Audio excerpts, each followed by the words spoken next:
मित्रांनो, जवळपास जिल्ह्यातील 87 महसूल मंडळात 25% अग्रिम सरसकट विमा मंजूर करण्यात आला आहे। तर तो जिल्हा कोणता आहे, त्या जिल्ह्याविषयी सविस्तर माहिती आपण या व्हिडिओमध्ये बघणार आहोत। तत्पूर्वी चॅनलवर नवीन असाल तर चॅनलला सबस्क्राईब करा आणि समोरील बेल आयकॉन बटन दाबायला विसरू नका। तर नमस्कार मित्रांनो, मी राज सूर्यतळ, स्वागत आहे तुमचं आपल्या यूट्यूब चॅनलमध्ये।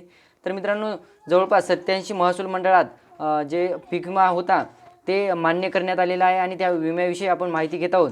तर त्यामध्ये झालं असं की तातडीने पीक विमा कंपनीने याबाबत अग्रिम पीक विमा रक्कम वितरित करण्याचे निर्देश जिल्हाधिकाऱ्यांना दिले आहेत।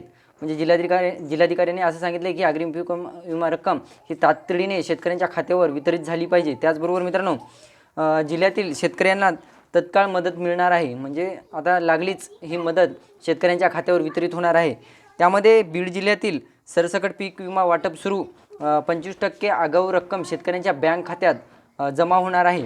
त्यामध्ये धनंजय मुंडे यांनी छत्रपती संभाजीनगर येथे जे दौरा केला होता त्यामध्ये मराठवाड्यातील जवळपास दुष्काळी परिस्थितीचा आढावा घेतला आणि त्यानंतर त्यांनी बीड जिल्ह्यातील शेतकऱ्यांना विमा वितरित करण्याचे निर्देश दिले आहेत। तर यामध्ये बीड जिल्ह्यातील 11 तालुक्यातील जे पावसाचा खंड पडला होता त्यामुळे दुष्काळ सदृश्य स्थिती निर्माण झाली होती। म्हणजे जवळपास जुलै ऑगस्टच्या दरम्यान जे दुष्काळ परिस्थिती निर्माण झाली होती, 1 महिना पाऊस नव्हता।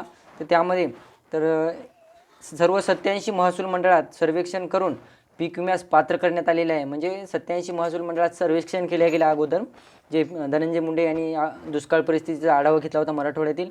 तर त्यानंतर त्यांनी असं ठरवलं की बीड जिल्ह्यातील जे शेतकरी आहेत त्यांना अग्रिम पीक विमा रक्कम ही 25% देण्यात यावी। तर ही माहिती आवडली असेल तर चॅनलला सबस्क्राईब करा आणि समोरील बेल आयकॉन बटन दाबायला विसरू नका। धन्यवाद।